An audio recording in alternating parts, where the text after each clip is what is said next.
जय सिया राम। आज मैं कैजुअल मूड में बैठा, लेकिन थॉट बहुत गहरा आ रहा है। जो बड़ों की एक्सपेक्टेशन होती है, कई बार उसमें डांट भी शामिल होती है।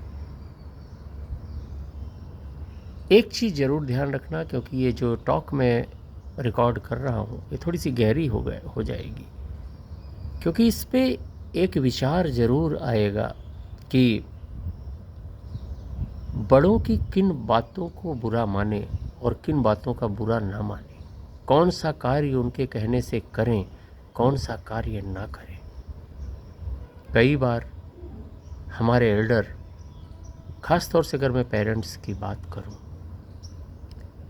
वो जब हमें डांटते हैं, व्यक्तिगत रूप पर डांटते हैं, हमें बुरा भी लगता है।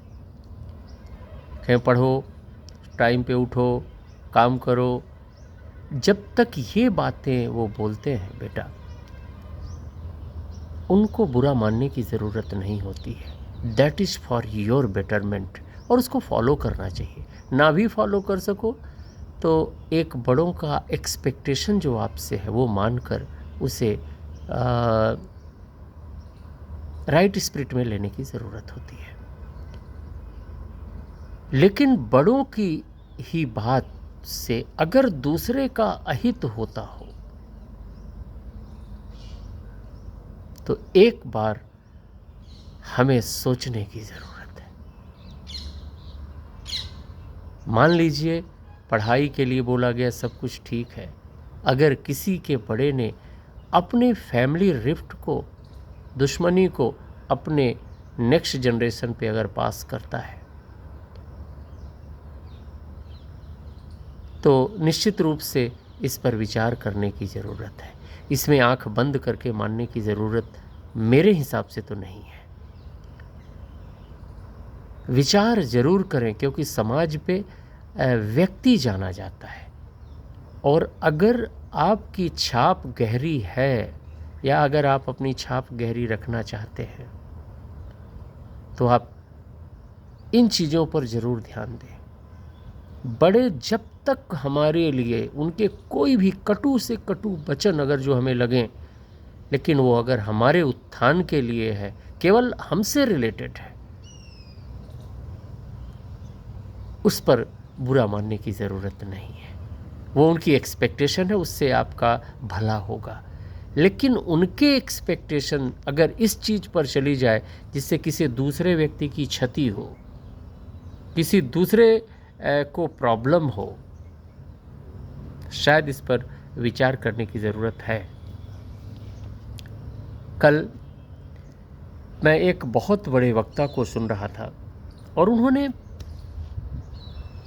कई बाधाएं बताई हैं। जब हम सक्सेस मार्ग पे चलते हैं, राम जब सिया जी से मिलने के लिए चले, सीता जी से, मतलब सत्य शक्ति से मिलने चला, या ये बोले सत्य भक्ति से मिलना चाह रहा है। ये रामायण की आध्यात्मिक व्याख्या थी। तो उनके मार्ग पर उस वक्ता के हिसाब से 5 बाधाएं थीं, और उन बाधाओं में उन्होंने ताड़का का जिक्र किया, उन बाधाओं में उन्होंने अहिल्या का जिक्र किया, उन बाधाओं में राजाओं का जिक्र किया। धनुष टूट गया, लेकिन उस बाधा में उसके बाद परशुराम भी का जिक्र किया। उसके पहले पिता का मोह, जब विश्वामित्र मांगने आए थे, उसका जिक्र किया। बाधाएं जो भी आए उस पर रुकना नहीं है, उस पे चलते जाना है। आप अपने लक्ष्य की तरफ पहुंचेंगे। लेकिन मैं तो ये कह रहा हूँ कि अगर कोई ऐसी बाधा अपने बड़ों के द्वारा क्रिएट की जाए जिससे दूसरे का अहित होगा, इन बाधाओं पर आपको अपने बड़ों से विनम्रतापूर्वक बात करने की ज़रूरत है। बहुत ज़रूरी होता है कि विनम्रता ना छोड़ी जाए। लक्ष्मण परशुराम संवाद में आपने देखा होगा कि लक्ष्मण हमेशा कटु वचन बोलते हैं, भले सही हो। राम सही बोलते हैं, यथार्थ बोलते हैं, लेकिन उस वाणी में कटुता नहीं होती। और ये कटुता क्यों नहीं आती? अगर दूसरे को रिस्पेक्ट दे करके हम वही चीज़ बोलें तो आपकी वाणी में कटुता नहीं आएगी। बोलने का तरीका बदलना पड़ता है। राम ने भी तो यही कहा था, नाथ संबुधन भंजन हारा, होई हैं को एक दास तुम्हारा। आयसु काह कही किन मोही, सुन रिसाई बोले भृग को ही। राम ने भी तो यही बोला था कि राम, ये धनुष को तोड़ने वाला, हे नाथ, आपका कोई दास ही होगा। परशुराम गुस्से में आए, लेकिन वो थोड़ी सी वहां पर संकोच में आ गए थे कि इतना ऐसा व्यक्ति कौन बोल सकता है। और दूसरा तरीका होता, भाई हमने तोड़ दिया धनुष, क्या करेगा? ऑब्वियस है कि वहां पर तो फिर डिस्प्यूट होना ही था। सत्य बोलें, लेकिन सत्य के साथ मधुरता नहीं छूटनी चाहिए। ऐसा ही उन्होंने एक 5 बाधाएं उन्होंने बोला था जब भरत राम से मिलने चले।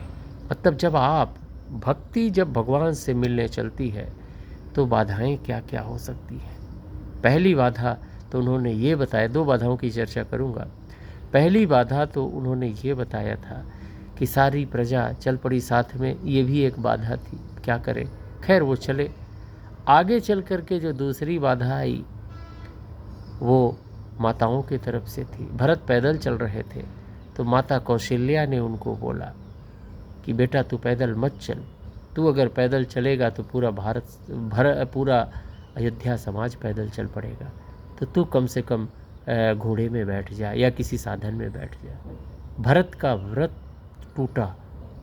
ध्यान रखिएगा कि जब आप अपने व्रत को सार्वजनिक करते हैं, जो भगवान की तरफ चलने का मार्ग है, तो उसमें अपनों की भी बाधाएं आती हैं, माताओं की भी बाधाएं आती हैं।